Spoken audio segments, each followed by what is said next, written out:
Welcome back. Joining us again is Dr. J. Raman and Rory Ritrievi. Dr. Raman, over the years, your patients have really gotten involved. They've shared their stories. They've rallied around the cause. They have donated. Yeah. So for you, what is that like to watch that come full circle? Yeah, I mean, I would say in the month of fundraising, the majority of what I'm able to raise is just through the generosity of patients and their families. And I think it's one of the great things about our community, and honestly being a physician in the community, is that the patients are paying it forward.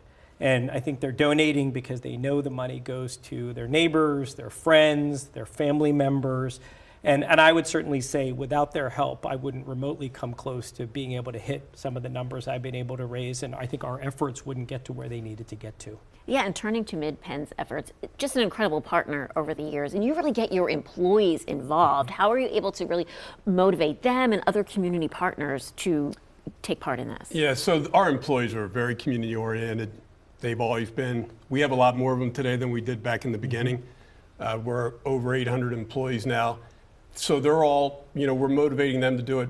They dress down, they contribute money, get the dress down throughout the month of November.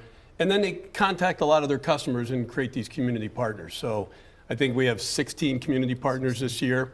Some of them are repeats from previous years, but some of them are new. And so that's how our employees do it. They contribute their own money, they ask friends and family to contribute money, and they help with the community partners. It's terrific. I love it. Again, 10 years. So I know the goal started like this 10 years ago, and it's grown to like this. So what is this milestone year goal, and how are you going to reach it? So it's usually me with a big mouth saying what the goal is, but at our kickoff party, Dr. Raman answered the question that someone threw out, and so he said, well, I mean, the last 2 years, we've done an amazing number, 340,000. And I said it's the 10-year, so I think we want to eclipse. 10 million.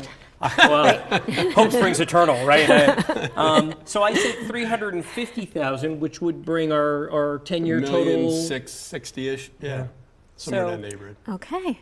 We got to get it going then. Folks, you need to donate. And all the funds raised that goes towards screening and education and survivorship programs. So tell me about how these dollars are really directly helping men and their families here in our community.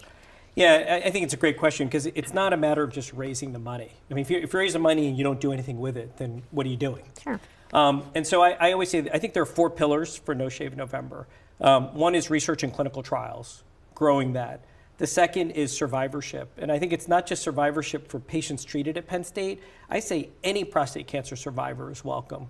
The third is screenings, more places, more times of the year. And the last is education. So, I mean, residents, medical students, trainees, I think it's important that they be part of this because, long after I'm done practicing, the message is the same, and somebody's got to carry that forward. Right, and keep it all going forward in terms of treatment and options and the awareness. Yeah, we got to keep it going. Like you said, people need to know in order to get screened and know what's going on.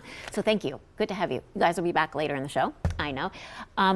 Throughout the show, they'll be here. If you would like to donate to the No Shave November campaign, scan the QR code on your screen,